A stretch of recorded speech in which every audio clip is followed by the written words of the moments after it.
আসসালামু আলাইকুম ওয়া রাহমাতুল্লাহি ওয়া বারাকাতুহু ইন্নাল হামদুলিল্লাহ ওয়াস সালাতু ওয়াস সালামু আলা রাসূলিল্লাহ আম্মা বা'দ। দিনী ভাই ও বোনেরা যারা দেশে এবং বিদেশে রয়েছেন, আজকের মাসআলাটি তাদের জন্য অত্যন্ত গুরুত্বপূর্ণ। সেটি হলো,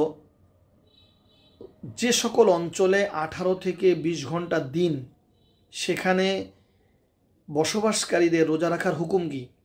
যেই সমস্ত দেশে 18 অথবা 20 ঘন্টাই দিন থাকে, সেইখানে বসবাসরত মানুষের জন্য রোজা রাখার হুকুম কি? অত্যন্ত গুরুত্বপূর্ণ প্রশ্ন। এর জবাব হলো, দিন বড় হোক বা ছোট হোক, সর্বাবস্থায় রমজানের রোজা রাখা ফরজ। দিন যতই বড় হোক অথবা যতই ছোট হোক, রমজানের রোজা রাখা প্রত্যেক মুসলমানের উপর ফরজ, নরনারীর উপর ফরজ। রমজান মাসে দিন বড় হলে রোজা না রেখে পরবর্তীতে দিন ছোট হলে কাজা করার কোনো সুযোগ ইসলামে দেওয়া হয় নেই। তবে হ্যাঁ, যদি কোনো ব্যক্তি দিন বড় হওয়ার কারণে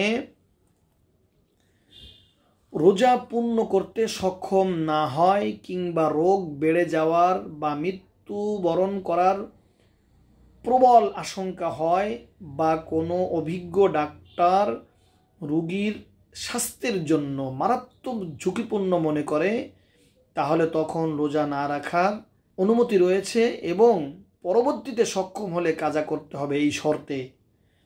তাহলে আমরা এই মাসআলাটি বুঝতে পারলাম। এই মাসআলা আল্লাহ পাক রব্বুল আলামিন সূরা বাকারার 185 নম্বর আয়াতে, 187 নম্বর আয়াতে বলে দিয়েছেন ক্লিয়ার করে, যে দিন যত বড় হোক যত ছোট হোক, প্রত্যেকটা ব্যক্তিকে রোজা রাখতে হবে। আর যদি বড়দিন হওয়ার কারণে কোনো ব্যক্তি মৃত্যুর আশঙ্কা করে, অথবা তার রোগের কারণে ডাক্তার তাকে পরামর্শ দেয় যে রোজা ভাঙতে হবে, তাহলে সে রোজা ভাঙতে পারবে, এবং এই শর্তে যে পরবর্তীতে এই রোজা তাকে অবশ্যই কাজা আদায় করে দিতে হবে। আল্লাহ তাআলা আমাদের সকলকে মাসআলাগুলো বুঝে আমল করার তৌফিক দান করুন, আমিন।